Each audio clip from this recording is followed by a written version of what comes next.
हरिओम। महर्षि पतंजलि के लिए लिखे गए प्रार्थना के साथ हम शुरू करते हैं। योगेन चित्तस्य पदेन वाचा मलं शरीरस्य च वैद्यकेन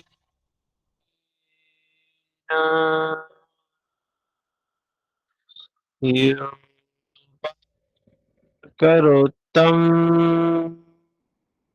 प्रवरं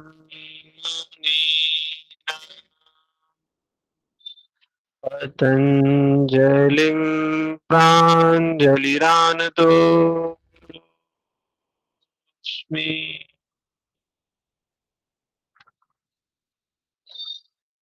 अथ योगानुशासनम् योगश्चित्तवृत्तिनिरोधः तदा द्रष्टुः स्वरूपेऽवस्थानम् वृत्तिसारूप्यमितरत्र वृत्तयः पञ्चतयः क्लिष्टाः। तो हम लोगों ने कल यहाँ तक चर्चा किया था। योग सूत्र में क्या है? चित्त वृत्तियों का निरोध है, योग है।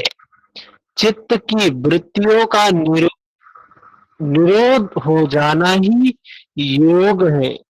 एक यहाँ पे बहुत महत्वपूर्ण प्रश्न उठता है। चित्त प्रकृति का अंश है और वृत्ति उसमें विकार है, और चित्त से, प्रकृति से विकारों का नष्ट हो जाना ही योग है। हरिओम सर। हरिओम शिखा जी, हरिओम। तो इसमें चेतन को क्या फर्क पड़ता है? हम कहें आत्मा को, हम कहें जीव को, हम कहें चेतन को, हम कहें उस पुरुष को, चित्त तो प्रकृति का ही अंश है ना। और विकार प्रकृति में होता है, परिणाम प्रकृति में वो पुरुष में तो विकार होता ही है। तो प्रकृति में विकार उत्पन्न हुआ तो पुरुष कैसे, चेतन कैसे बंधन में आ गया? यहाँ तो बहुत चिंतनीय विषय है। महर्षि कह रहे चित्त की वृत्तियों का योग है। चित्त क्या है? तो हमने देखा चित्त जड़ है। चित्त का स्वभाव है स्थिरता। चित्त में 3 गुण हैं, सत्व रज तम। सात्विक चित्त को प्रख्याशील चित्त, राजसिक चित्त को प्रवृत्तिशील चित्त और तामसिक चित्त को स्थितिशील चित्त। ये 3 प्रकार के चित्त बताए गए। इन चित्त से वृत्तियों का निरोध हो जाना, चित्त से वृत्तियों का समाप्त हो जाना, चित्त से विकारों का समाप्त हो जाना ही योग है। तो चित्त से विकार समाप्त हो जाएंगे तो चेतन को क्या फर्क पड़ जाएगा? वो कैसे मुक्त हो जाएगा? ये सोचने वाली बात है। तो बात आती है वृत्ति।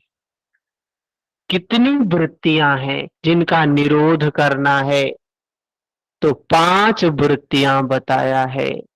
प्रमाण विपर्य विकल्प निद्रा स्मृतयः, ये 5 वृत्ति हैं। इन्हीं वृत्तियों का हमें निरोध करना है। मनुष्य का अंतिम लक्ष्य यही है। मानव शरीर का अंतिम लक्ष्य क्या है? ये सारी वृत्तियों को समाप्त कर देना। जब ये सारी वृत्तियां समाप्त हो जाएंगी, हम मुक्त हो जाएंगे, हम मोक्ष को प्राप्त कर लेंगे। हमने चित्त के बारे में समझा, हमने चित्त के बारे में पूर्ण रूप से देखा। आज का हमारा फोकस है वृत्ति पर। ये संपूर्ण वृत्तियां जब समाप्त हो जाएंगी, हम मुक्त हो जाएंगे। मतलब ये मानव शरीर का अंतिम लक्ष्य है, संपूर्ण वृत्तियों को समाप्त करना। ये वृत्तियां ही बंधन है, ये वृत्तियां ही विकार हैं, ये वृत्तियां ही संस्कार हैं। इन्हीं की वजह से हमें जन्म लेना पड़ता है। कौन कौन सी वृत्ति है? तो प्रमाण वृत्ति है। मोनू जी, शिखा जी हरिओम, गुलशन जी हरिओम। तो 5 वृत्तियां बताते हैं महर्षि पतंजलि। प्रमाण, विपर्य, विकल्प, निद्रा, स्मृति। ये 5 वृत्तियां हैं। प्रमाण क्या है? ज्ञान है ये, ज्ञान है ये, सत्य ज्ञान है, सत्य ज्ञान है। विपर्य क्या है? वो भी ज्ञान है, लेकिन कौन सा ज्ञान है? सत्य ज्ञान नहीं है, विपरीत ज्ञान है, उल्टा ज्ञान है। विकल्प क्या है? ये भी ज्ञान है, लेकिन ये कैसा ज्ञान है? ये शब्द जनित ज्ञान है। शब्द ज्ञानानुपाति वस्तु शून्यो विकल्प। निद्रा क्या है? निद्रा वृत्ति क्या है? ये भी ज्ञान है। ये कौन सा ज्ञान है? यहाँ न शब्द है, न वस्तु है, न विपरीत ज्ञान है, न सत्य ज्ञान है, कुछ नहीं है। यहाँ अभाव का ज्ञान है। और स्मृति है, ये स्मृति जिस पे ये चारों वृत्तियों का ज्ञान क्या होता है? चारों वृत्तियों का ज्ञान जिस पर दिखाई देता है वो स्मृति पटल है। जैसे अभी आप सभी स्क्रीन पर देख रहे हैं, तो हम कह सकते हैं हमारे चित्त का स्क्रीन क्या है? स्मृति है, स्मृति पटल है। विकास जी हरिओम। तो मैं इसी पतंजलि का विकल्प, निद्रा, स्मृतिया। प्रमाण 7 नंबर सूत्र में, विपर्य 8 नंबर सूत्र में, विकल्प 9 नंबर सूत्र में, निद्रा 10 नंबर, स्मृति 11 नंबर, ये वृत्ति बताते हैं। और मनुष्य के जीवन का यही लक्ष्य है कि इन संपूर्ण वृत्तियों का को समाप्त कर देना है, जड़ से समाप्त कर देना है, समूल नाश कर देना है। यही हम कह सकते हैं संस्कार हैं, यही विकार हैं, जो कहाँ उत्पन्न है? जो प्रकृति में, प्रकृति के चित्त में उत्पन्न हुए हैं। और प्रकृति में विकार होता है। विकार हमारे चेतन में, विकार जीव में, पुरुष में होता है। विकार तो इस आत्मा में नहीं होता है, विकार इसी शरीर में होता है, विकार इसी चित्त में होता है, विकार इसी मन में, बुद्धि में, अहम में होता है। तो प्रमाण क्या बताया? सत्य ज्ञान है, झूठा ज्ञान नहीं है। कैसा है? सत्य ज्ञान है। जो जैसा है उसको वैसे ही हम जानते हैं, सत्य है। जो जैसा है उसको वैसे ही जानते हैं, सत्य है। चाहे प्रत्यक्ष जाने, चाहे अनुमान से जाने, चाहे आगम से जाने। प्रत्यक्ष ज्ञान क्या है? ये भी सत्य है। अनुमान ये भी सत्य है। आगम ये भी सत्य है। प्रत्यक्ष हमने खुद अनुभव किया, अपनी अनुभूति से हम जानते हैं, सत्य है। अनुमान उसमें ही अनुभूति है, लेकिन ये हमारी अनुभूति हमने पूर्व काल के अनुभवों को आधार बनाकर आज हम उस पे अनुमान लगा रहे हैं। जैसे हम बचपन से देखते आ रहे हैं कि धुआं होता तो आग होती है, बादल आता है तो बारिश आती है। ये चीज हम बचपन से देखते आ रहे हैं, हमारे जीवन का पूर्व जीवन का अनुभव। है। इसलिए हम अभी एक चीज को देख के दूसरे चीज का अनुमान लगा ले रहे हैं। आगम ये भी ज्ञान है, ये भी सत्य है, लेकिन ये न अभी अभी का हमारा है, न पूर्व काल का हमारा है। ये किसका है? ये पूर्व काल के किसी ऋषि मुनि संत महापुरुष का ज्ञान है। उसने अनुभव किया और अपने अनुभव को क्या किया है? लेखनबद्ध कर दिया है। हम सभी उसको प्रमाण मान रहे हैं। तो महर्षि पतंजलि का जो प्रथम प्रमाण है, इसको कहा सत्य ज्ञान, यथार्थ ज्ञान, सत्य का ज्ञान है, जो चाहे प्रत्यक्ष होता है, चाहे अनुमान से होता है, चाहे आगम से होता है। ये क्लिष्ट भी हो सकता है, अक्लिष्ट भी हो सकता है। इस दोनों को नष्ट करने की बात की है। समाधि की अवस्था में कहते हैं वो अवस्था होती है जिसमें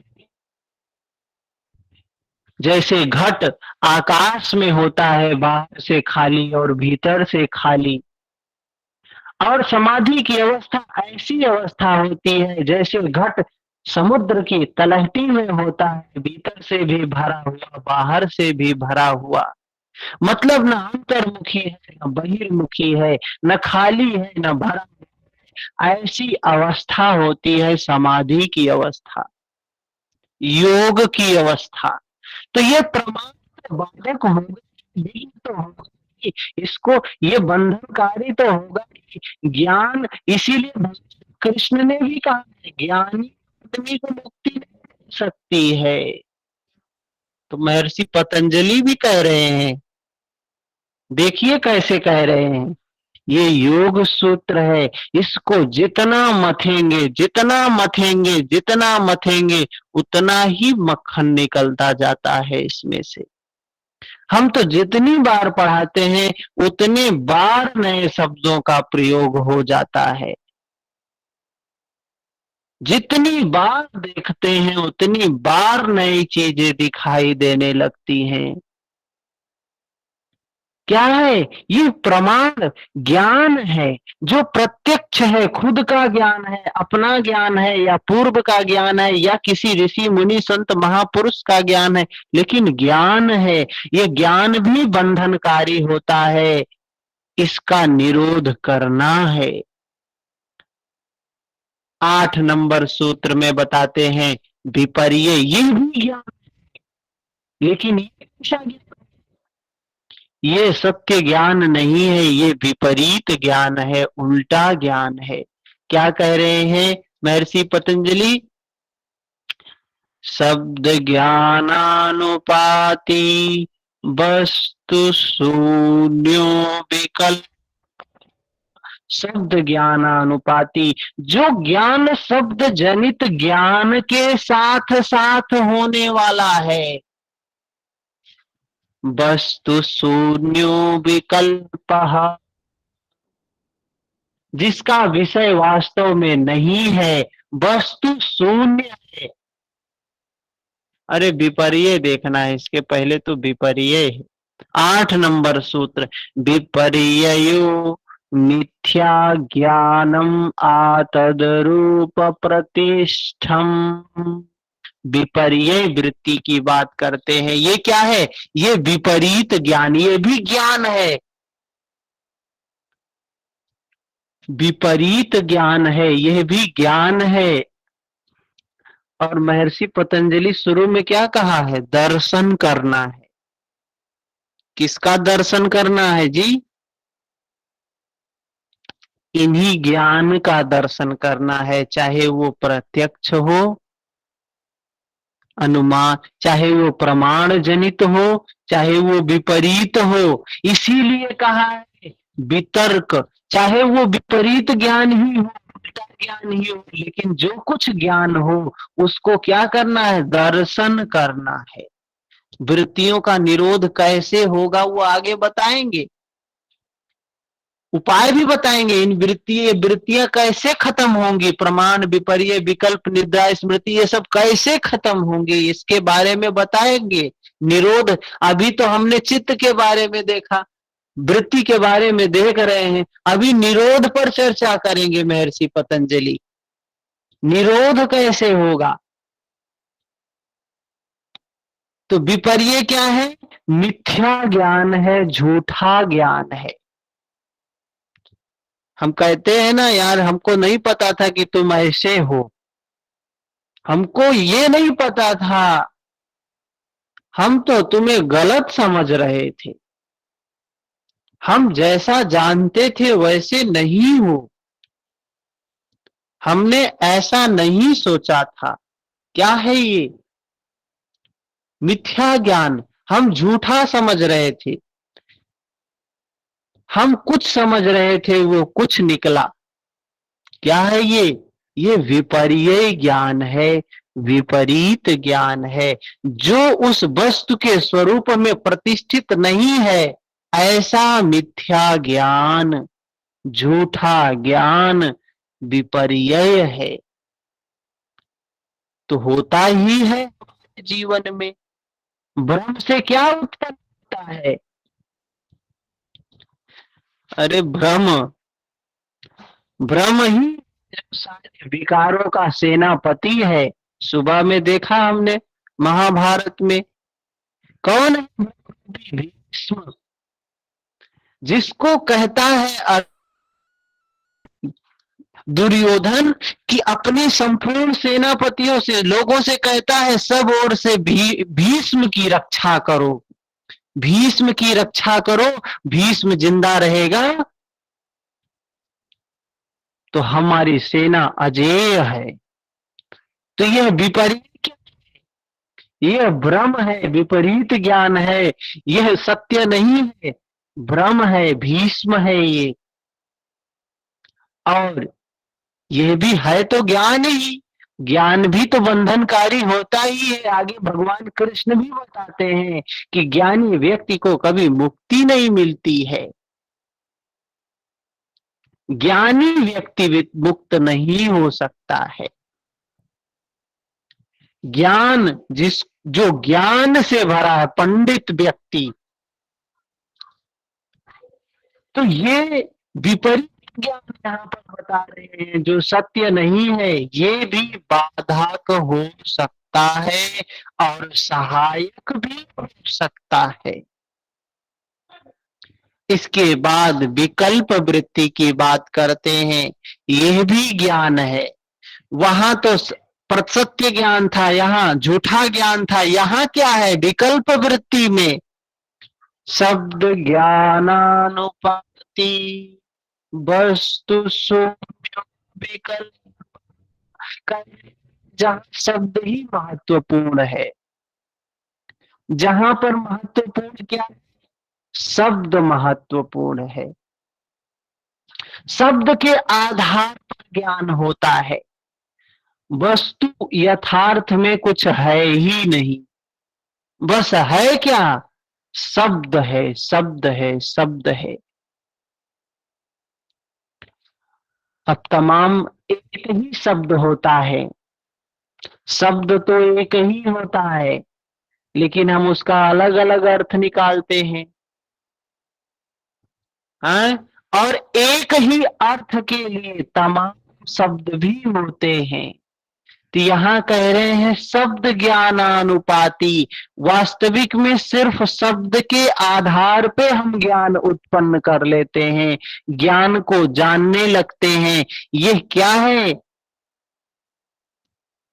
ये शब्द जनित ज्ञान है।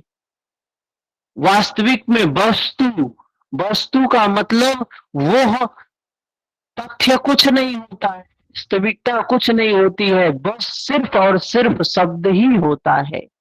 अब उदाहरण लें तो जैसे बोलते हैं हम, तमाम शब्दों का उपयोग करते हैं, राम बोलते हैं, अल्लाह बोलते हैं, ईश्वर बोलते हैं, ब्रह्म बोलते हैं, हरि बोलते हैं, ओम बोलते हैं, प्रणव बोलते हैं। क्या है ये शब्द शब्द शब्द, सिर्फ और सिर्फ शब्द ही हैं। यथार्थ में इन शब्दों से क्या होने वाला है? जैसे राम वैसे पवन, वैसे आप सबके भी नाम तो किसी का भी नाम हो। क्या कोई व्यक्ति शब्द को उच्चारित करके उस अवस्था को प्राप्त कर सकता है? किसी शब्द को,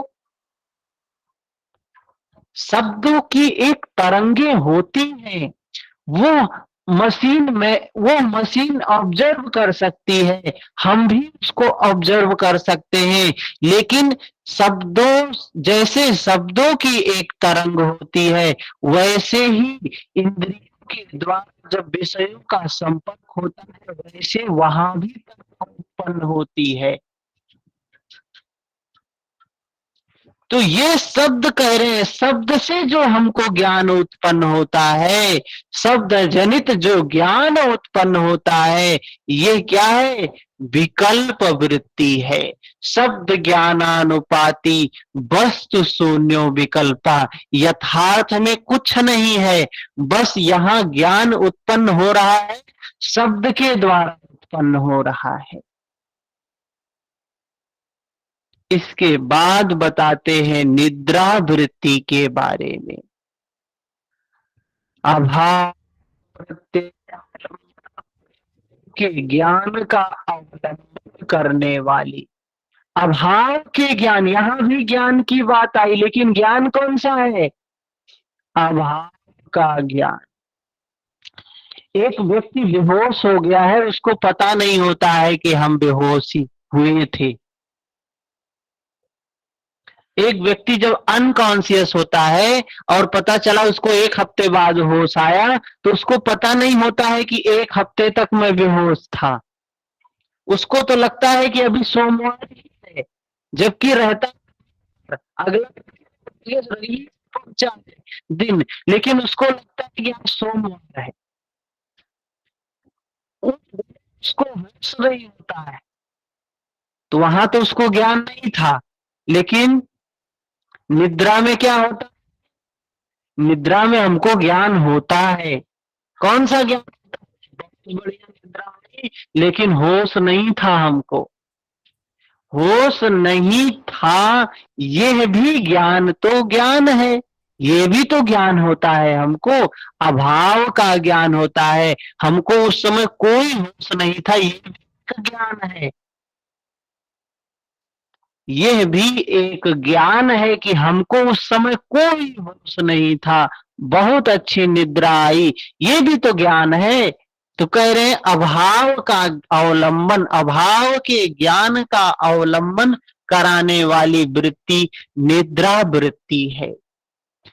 अगला, अनुभूत विषया संप्रमोश स्मृति ही। अब क्या है? क्या किया हमने? हमने क्या अनुभव किया? हमने प्रमाण अनुभव किया, विपर्य ज्ञान अनुभव किया, विकल्प ज्ञान अनुभव किया, निद्रा वृत्ति का अनुभव किया।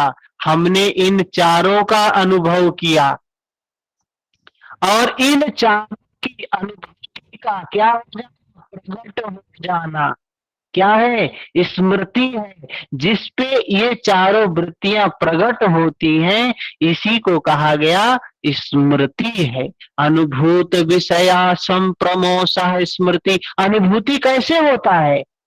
ज्ञान से होता है, चाहे वो प्रमाण जनित ज्ञान हो, चाहे वो विपरीत ज्ञान हो, चाहे वो विकल्प ज्ञान हो, शब्द जनित ज्ञान हो, चाहे वो अभाव ज्ञान हो।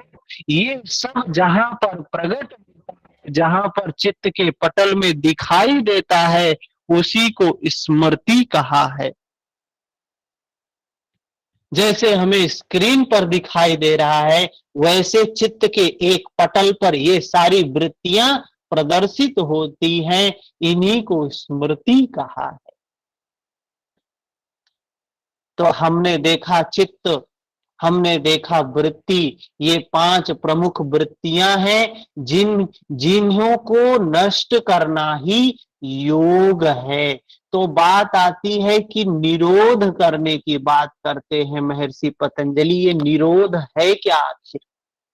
निरोध का मतलब क्या है? आज के समय में निरोध का मतलब होता है दबा देना, निरोध का मतलब होता है रोक देना। लेकिन जब ये योग सूत्र लिखा गया 2000 साल पूर्व, 2000 साल पहले जब ये योग सूत्र लिखा गया, तो उस समय निरोध शब्द का ये अर्थ नहीं हुआ करता था। निरोध शब्द का अर्थ होता है कि जड़ से उखाड़ के फेंक देना। निरुद्धंती मतलब विकारों को दबाना नहीं। आज माना जाता है कि विकार जागे हैं तो उनको दबा देना, लेकिन पहले इनको दबाना दमन करने के लिए नहीं कहा, समन करने के लिए कहा है। दमन और समन में अंतर होता है। दमन का मतलब दबा दिया, वो भीतर चला गया, अंदर में चला गया। समन का मतलब दबाया नहीं, उखाड़ के फेंक दिया, अब वो दोबारा आने वाला नहीं। और जिसका हमने दमन किया है वो फिर आएगा, फिर आएगा और मजबूती के साथ आएगा। जैसे हम बीमारियों को क्या, कुछ कुछ चीजें होती है बीमारियों को दबा देती है। जब बीमारियां दब जाती है तो कुछ दिन बाद और मजबूत होके आती है और भयावह रूप लेके आती हैं। ऐसे ही विकारों को, वृत्तियों को दमन करने के लिए नहीं कहा है, समन करने के लिए कहा है। तो भाई प्रश्न उठता है, ये समन होगा कैसे, ये निरोध कैसे होगा? महर्षि पतंजलि उपाय बताते हैं, ऐसे नहीं छोड़ देते हैं। महर्षि पतंजलि उपाय भी बताते हैं कि समन कैसे होगा। तो यह 12 नंबर सूत्र हमें उपाय बताता है। कौन सा उपाय बताता है 12 नंबर सूत्र? अभ्यास वैराग्याभ्याम तन्निरोधः। ये जो पांचों वृत्तियां हैं, इन वृत्तियों का निरोध करने के लिए अभ्यास और वैराग्य, ये दो चीजें करनी होंगी। इन दो चीजों के द्वारा ही वृत्तियों का निरोध हो सकता है। क्या क्या है वो दो चीजें? अभ्यास और वैराग्य। ये दो पांखें हैं योगी की, साधक की।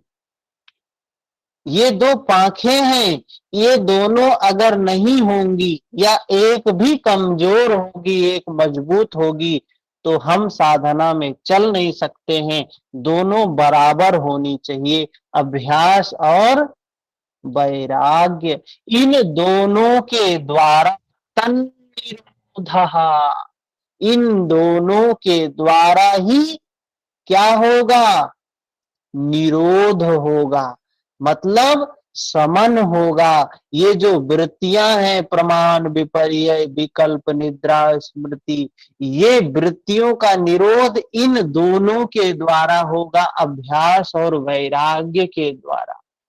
अब बात आती है कि भाई ये अभ्यास क्या है, ये वैराग्य क्या है?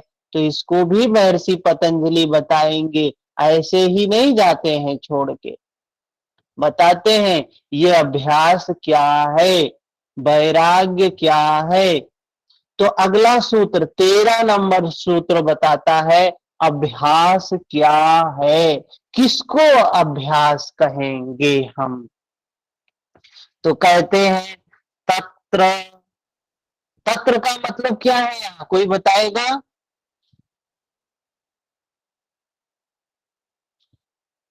तत्र स्थितौ। हम्म, वहां, वहां, तत्र माने वहां। वहां। हाँ, तत्र माने वहां, लेकिन यहाँ सूत्र में क्या कहा गया है तत्र का मतलब? ये तत्र से संबंधित किससे संबंधित है? उस निरोध से संबंधित, क्योंकि निरोध ही करना है ना। हमको करना क्या है, हमारा उद्देश्य क्या है? निरोध, समन करना है। किसका समन करना है? विकारों का समन करना है, इन बंधनों को खोलना है। संस्कारों को नष्ट करना है, तो वो तत्र का मतलब कि वो समन करने के लिए, निरोध करने के लिए स्थितौ, क्या है, उस स्थिति को प्राप्त करने के लिए, निरोध की स्थिति को प्राप्त करने के लिए, समन की स्थिति को प्राप्त करने के लिए यत्नो, यत्न मतलब जो कुछ भी किया जाए, उसकी स्थिति को प्राप्त करने के लिए जो कुछ भी किया जाए, जो भी यत्न किया जाए, वही अभ्यास है। कुछ लोग भजन करते हैं, कीर्तन करते हैं, श्रवण करते हैं, मनन करते हैं, चिंतन करते हैं। बताया नवधा भक्ति में स्मरणम, श्रवणम, कीर्तनम, विष्णु स्मरणम, पाद सेवनम, अर्चनम, वंदनम, दास्य साख्यम, आत्म निवेदनम। तो हम कुछ लोग वो काम करते हैं, पूजा करते हैं, पाठ करते हैं, व्रत करते हैं, उपवास करते हैं, कीर्तन करते हैं, भजन करते हैं, सुनते हैं, श्रवण मनन निधि ध्यासन, तमाम चीजें लोग करते हैं, अभ्यास करते हैं, मंत्र जाप कर रहे हैं। करते हैं कि नहीं करते हैं? कहते हैं, उनसे पूछित, कहे अभ्यास कर रहे हैं भाई, प्रैक्टिस कर रहे हैं, प्रैक्टिस कर रहे हैं हम। कहा ना, practice makes the man perfect.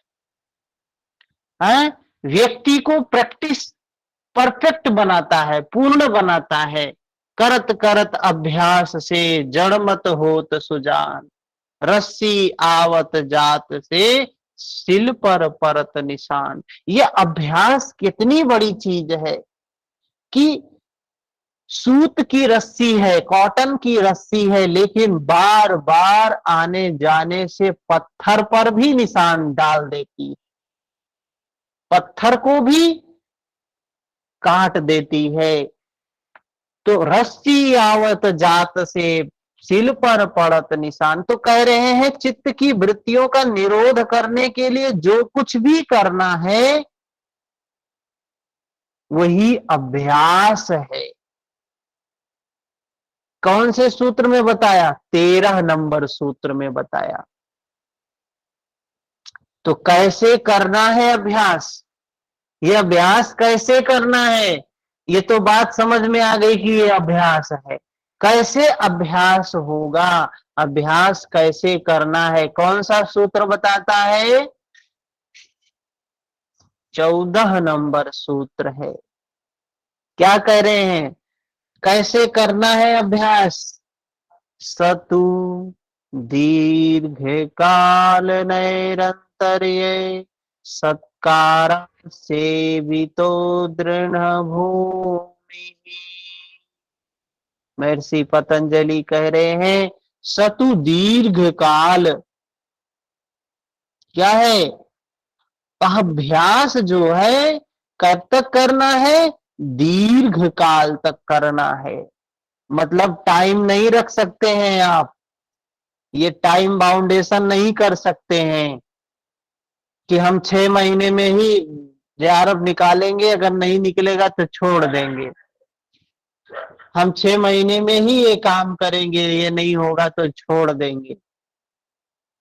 तो अभ्यास के लिए कह रहे हैं नो टाइम लिमिट, दीर्घ काल, और नो हॉलीडे, कोई छुट्टी नहीं। संडे, होली, दीपावली, किसी चीज की छुट्टी नहीं। निरंतर, ये निरंतरता भी होनी चाहिए, कंटिन्यूटी भी होनी चाहिए। दीर्घ काल निरंतर, ये उसके साथ में सत्कारा, सत्कार होना चाहिए, श्रद्धा होनी चाहिए, भाव होना चाहिए। भाव रूपी भीम, भाव कहा ना, भीम, भाव रूपी भीम, भीम के द्वारा रक्षित सेना पुण्यमयी प्रवृत्तियों का नायक है, पुण्यमयी प्रवृत्तियों का सेनापति है। अगर सत्कार नहीं है, श्रद्धा नहीं है, तो फिर अभ्यास बेकार है। श्रद्धा नहीं है, कंटिन्यूटी बेकार है। खूब लंबा अभ्यास करिए लेकिन श्रद्धा ना हो तो बेकार है। ये श्रद्धा क्या है? ये पैर हैं, ये हमको पहुंचाते हैं अपने लक्ष्य तक। तो श्रद्धा बहुत बड़ी चीज है। सतु दीर्घ काल नैरंतर्ये सत्कारा सेवितो दृढ़ भूमि। कह रहे हैं अभ्यास दृढ़ कब होगा? जब दीर्घ काल तक निरंतर और सत्कार पूर्वक 3 चीजें होंगी तो क्या होगा? अभ्यास दृढ़ होगा। इसके बाद महर्षि पतंजलि बात करते हैं, भाई अभ्यास और वैराग्य बताया 2 साधन हैं। अभ्यास क्या है 13 नंबर सूत्र में बताया। वैराग्य क्या, अभ्यास कैसे करना है 14 नंबर सूत्र में बताया। अब चलते हैं वैराग्य की तरफ। एक बात समझ में आ गई, अभ्यास की बात समझ में आ गई सभी को? जी क्लियर है सर। किसी का कोई संशय? चलिए अब बात करते हैं वैराग्य की। आप लोगों के प्रश्न होने चाहिए, आपको प्रश्न खोजना चाहिए, कमियां खोजनी चाहिए। क्या इसमें चीज छोड़ा है इन्होंने, उसको पूछिए। जो चीज इन्होंने छोड़ा है उसको पूछिए। जब प्रश्न आता है तो वहां से जवाब भी निकलता है। हम कितनी चीजें उड़ेल सकते हैं? प्रश्न से चीजें और स्पष्ट हो जाया करती हैं। अब दूसरे पक्ष को समझते हैं, वैराग्य को। वैराग्य बड़ा महत्वपूर्ण है। वैराग्य, अगर वैराग्य नहीं करें और अभ्यास अभ्यास करते चले जाएं, बहरहाल हो ही नहीं सकता है। एक सिक्के के 2 पहलू हैं ये। अभ्यास होगा तो वैराग्य करना ही पड़ेगा। अभ्यास करना है। अब हमको हम आपको पढ़ा रहे हैं, आप यहां पढ़ रहे हैं, तो कितनी चीजों से वैराग्य किए होंगे सोचिए। अभी नहीं, अगर हम पढ़ाते नहीं तो 1 घंटे के दौरान किसी न किसी का फोन आया होता, या कहीं न कहीं घूमने टहलने गए होते, या कहीं न कहीं कुछ दूसरा काम कर रहे होते। आप लोग भी हो सकता है फेसबुक पे खोल के कुछ देख रहे हैं, यूट्यूब पे खोल के कुछ देख रहे हैं, लेकिन यहां अगर आप इंगेज हैं तो कहीं ना कहीं से वैराग्य किए हैं आपने। तो दोनों चीजें एक सिक्के के 2 पहलू हैं, साथ में होंगे। कोई यह व्यक्ति नहीं कह सकता है कि हम वैराग्य नहीं करेंगे लेकिन अभ्यास करेंगे। अरे प्रैक्टिस करोगे तो कुछ ना कुछ चीजें छोड़नी पड़ेंगी। हम लाइब्रेरी में जाके बैठ के पढ़ रहे हैं तो कुछ ना कुछ छोड़ भी रहे हैं, तभी जाके वहां बैठ के पढ़ पा रहे हैं, नहीं तो संभव नहीं है। तो वैराग्य के बारे में बताते हैं तो भाई स्वाभाविक है, जब वैराग्य करने चलोगे, अभी जैसे देखिए शुरुआती है, क्लास का शुरू का समय है हमारा, तो संख्या कितनी है? 10, 12, 15 संख्या है, कभी कभी 20 संख्या हो जाती है। तो ये शुरू की अवस्था है। तो शुरुआती समय में कम लोग वैराग्य कर पा रहे हैं, लेकिन जब नोटिफिकेशन आ जाता है, एग्जाम की डेट आ जाती है, तो यही संख्या 50-60 तक पहुंच जाती है। तो वो उच्च अवस्था है, ये समझने के लिए, ऐसा कुछ भी नहीं है, समझने के लिए है कि जब हम वैराग्य शुरू करते हैं, जब हम किसी काम में लिप्त होते हैं, किसी कार्य को करने लगते हैं, किसी प्रैक्टिस को करने लगते हैं, तो एक वैराग्य का शुरुआती चरण होता है। एक फिर अंतिम में आता है वैराग्य की उच्च अवस्था आती है। तो इसी को महर्षि पतंजलि ने भी बताया है। अब इसको विद्वानों ने दो भाग में बांट दिया, कहा अपर वैराग्य है और दूसरे को कहा पर वैराग्य है। लेकिन महर्षि पतंजलि ने कहीं पर और अपर वैराग्य की बात नहीं कही। हाँ, एक वैराग्य की बात कही है, वशीकार संज्ञा वैराग्यम। अब बात आती है वशीकार संज्ञा वैराग्यम क्या है। तो अब इसको विद्वानों ने क्या कह दिया कि ये वशीकार जो संज्ञा है ये पर अपर वैराग्य का चौथा प्रकार है। वशीकार संज्ञा वैराग्यम क्या है, सूत्र क्या है, कौन सा सूत्र है? तो 15 नंबर सूत्र में बताते हैं ये अपर वैराग्य क्या है, अभ्यास क्या है। कौन से सूत्र में बताया? 13 नंबर सूत्र में बताया। अपर वैराग्य क्या है, कौन से सूत्र में बताया? 15 नंबर सूत्र में बता रहे हैं। क्या बता रहे हैं? दृष्टानुश्रविक विषय वितृष्णस्य वशीकार संज्ञा वैराग्यम। आपने शायद ध्यान ना होगा,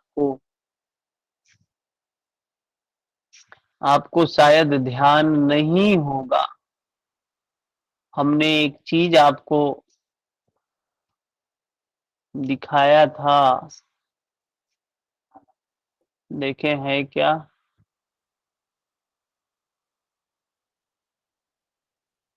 एक मिनट, योग सूत्र पीपीटी संहिता।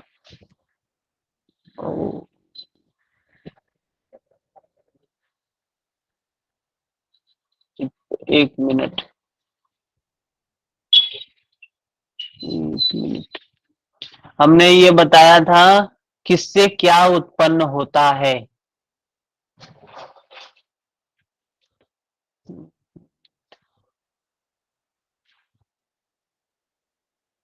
अच्छा, इसमें भी नहीं।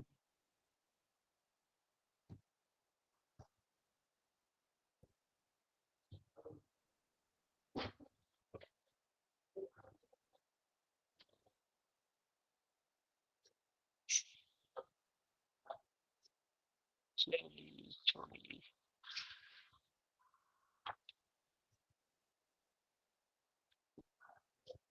इसमें भी नहीं है, वो कहीं और था। हमने अभी कल के क्लास में या परसों की क्लास में आपको समझाया था कि अविद्या से संस्कार की उत्पत्ति होती है और संस्कार से क्या उत्पन्न होता है, कैसे क्या है, वेदना होती है, तृष्णा होती है, आसक्ति होती है। तो ये तृष्णा की सबसे खतरनाक, भगवान बुद्ध ने क्या कहा?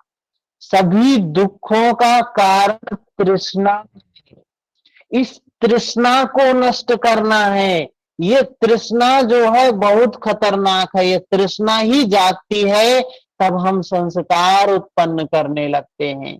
ये तृष्णा की वजह से संस्कार उत्पन्न होते हैं। कैसे तृष्णा उत्पन्न होती है, किस पे तृष्णा उत्पन्न होती है? तो कहा ये हमारी इंद्रियां हैं और जैसे ही विषयों से टकराती हैं तो तुरंत इनमें तरंग उत्पन्न होती है, हलचल उत्पन्न होती है। इसको कहा ये क्या है? विज्ञान। जब ये इंद्रियों का विज्ञान विषयों के साथ जुड़ता है तो इसमें हलचल उत्पन्न होती है और जब वो हलचल तरंग उत्पन्न होती है तो हमारा जो संज्ञा है, हमारी जो संज्ञा है, चेतना के 4 खंड बताए, ये हमारी संज्ञा क्या है? मूल्यांकन कर देती है, पहचान लेती है क्या है, अच्छा है बुरा है, अच्छा है बुरा है। और ऐसे ही अगर अच्छा है, जैसे कोई शब्द हमारी कान में टकराया, कोई शब्द हमारे कान के से, कान के विज्ञान से टकराया तो हमारे अंदर क्या होगा? वो शब्द कान के विज्ञान से जुड़ा तो एक तरंग उत्पन्न होती है, और वो तरंग क्या करती है? हमारे शरीर में वो जो संज्ञा है वो पहचानती है ये शब्द कैसा है। तो उसको उसको लगा किसी ने हमको नमस्कार किया है, किसी ने कहा प्रणाम नमस्कार, तो संज्ञा बताती है कि ये तुझे नमस्कार किया गया है। तो हमारे वो जो तरंग उत्पन्न होती है सुखद होने लगती है, अच्छा लगने लगता है। तो वही कहा ये तृष्णा यहां नहीं जागनी चाहिए। और अगर वही शब्द ही है भाई, शब्द ही है, किसी ने कह दी, संज्ञा ने पहचान लिया, अरे ये तो गाली दे रहा है तुझे, शब्द ही है ना, किसी ने कहा नमस्कार और किसी ने आपको अपशब्द शब्द बोल दिया, आखिर शब्द शब्द है, किसी दूसरे की जुबान से निकला है। हम खड़े हैं 1 मीटर की दूरी पर और सामने वाले व्यक्ति ने मुझे नमस्कार किया, हम खुश हो गए।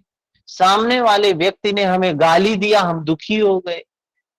तो हमारा खुश होना, हमारा दुखी होना उसके शब्दों पर निर्भर है? नहीं।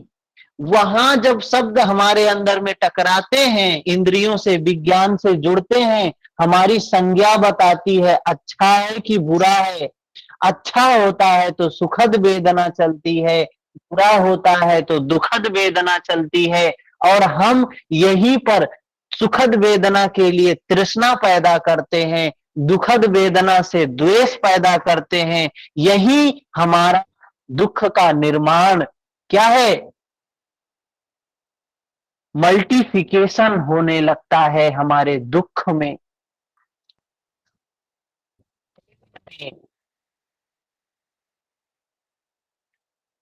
तो यहां कह रहे हैं महर्षि पतंजलि, कह रहे हैं दृष्टानु, जो देखे हो। अरे क्या देखे हो?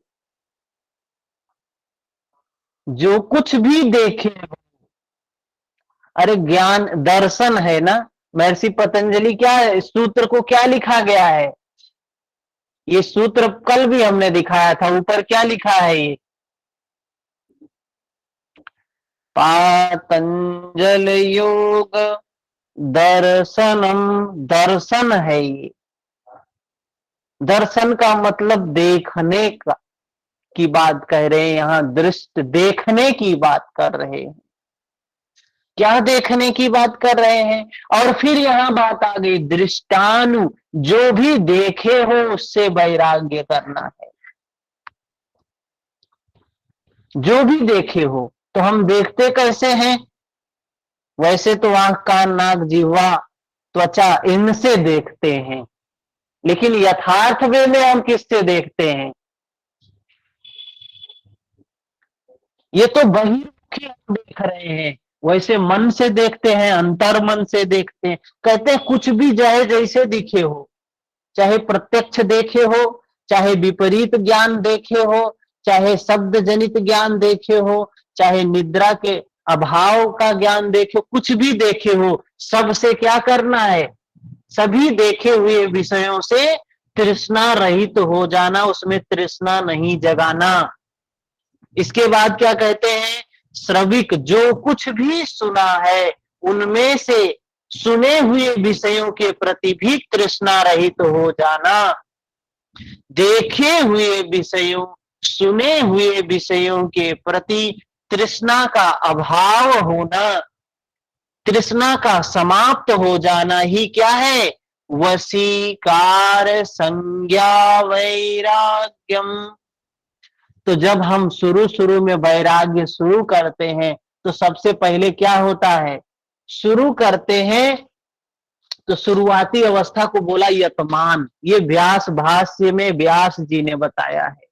व्यतिरेक क्या है? हम प्रयास करते हैं कि हमारे अंदर तृष्णा ना जागे। तो हम जब ध्यान में बैठते हैं, मेडिटेशन में बैठते हैं, तो यही काम करते हैं। प्रैक्टिकल बात बता रहे हैं आपको। सच्ची बात बता रहे हैं कि हम ध्यान में बैठते हैं तो क्या करते हैं, स्थिर सुखम आसनम, स्थिरता पूर्वक सुख पूर्वक बैठ गए,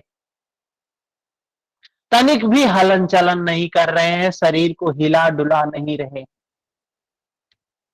अब जो कुछ हो रहा है दर्शन देख रहे हैं, सिर्फ देख रहे हैं।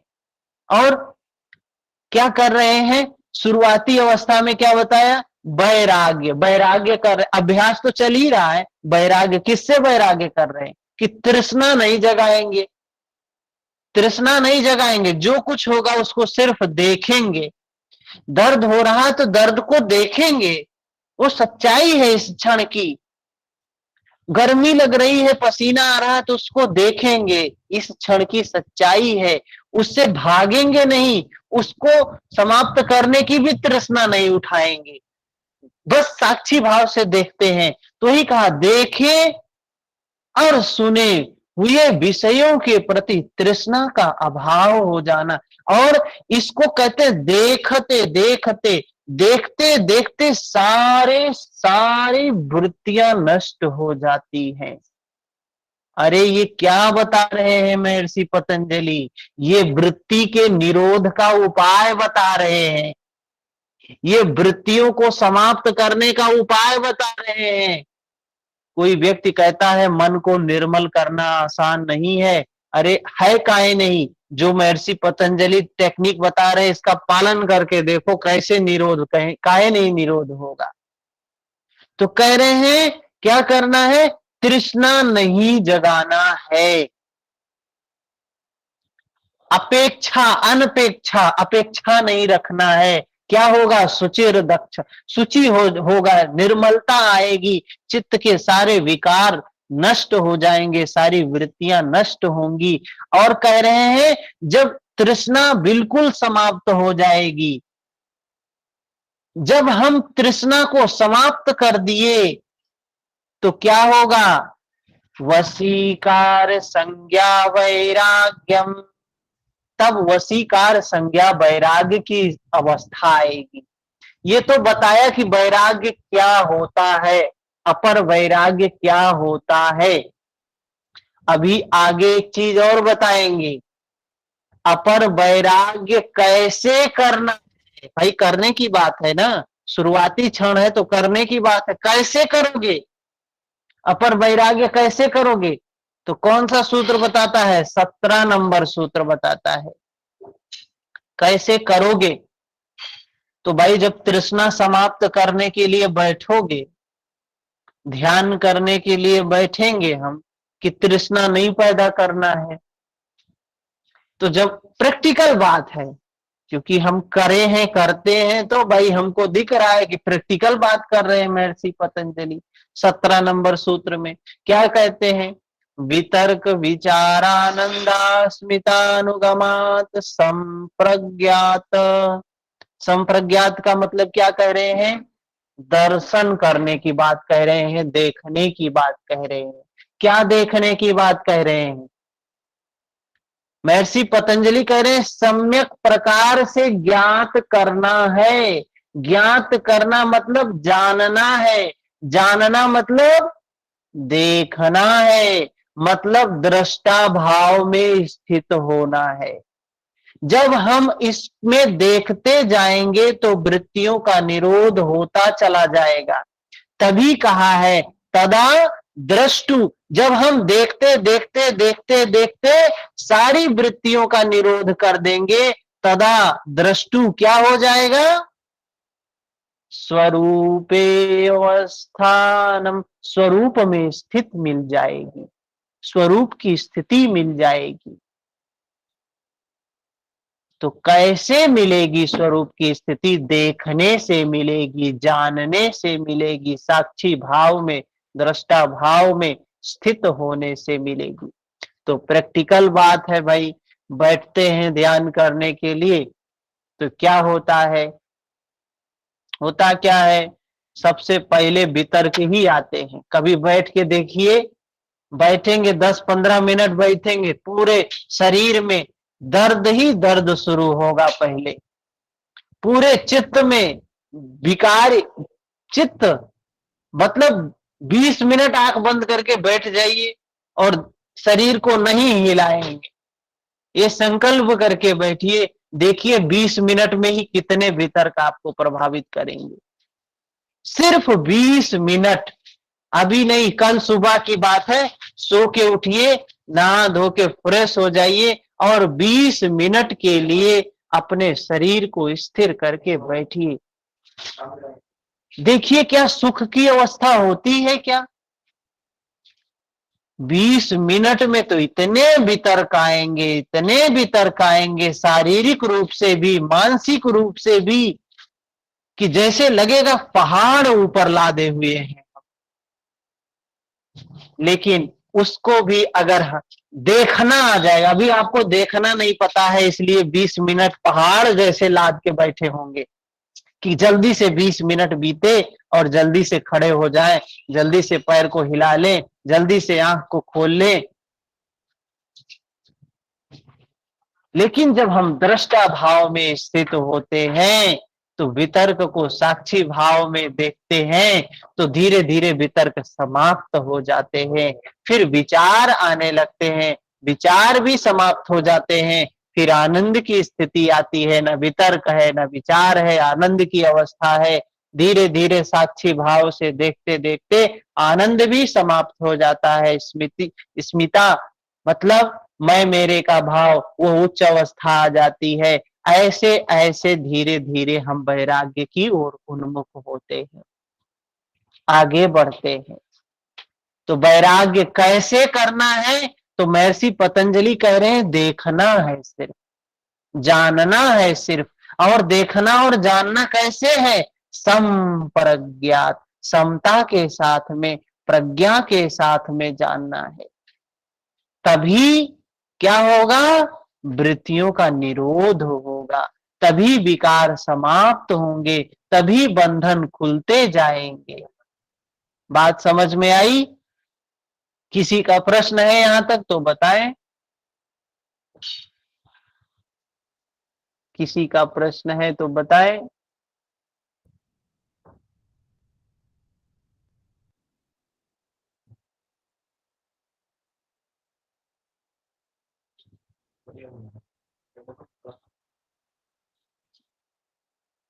समझ में आया? जी क्लियर है सर मेरा तो। विद्या जी? जी भैया। ठीक है, जी। चलें फिर समाप्त करते हैं। हरिओम, शुभ रात्रि। Hariom sir. Hariom. Hariom sir. Hariom Hariom. Sir. अभी आप कहाँ रह रहे हैं भैया, अयोध्या में या बनारस में? नहीं, बनारस में है हम, अयोध्या में नहीं बनारस। है। हाँ। हाँ, तो वहाँ क्या हॉस्टल में है या नहीं, कमरा लेके हॉस्टल रह भी रहे हैं? नहीं है, रूम लेके रह रहे हैं इधर बाहर। अच्छा अच्छा, तो वो लंका के पास में ही? हाँ, बीएचयू से ही पीछे बगल में ही है। अच्छा अच्छा।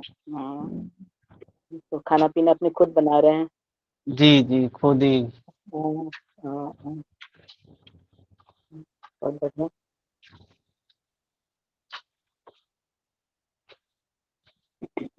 हरिओम भैया, शुभ रात्रि। हरिओम। हरिओम, शुभ रात्रि। हरिओम। हरिओम। हरिओम गुरुजी। हरिओम।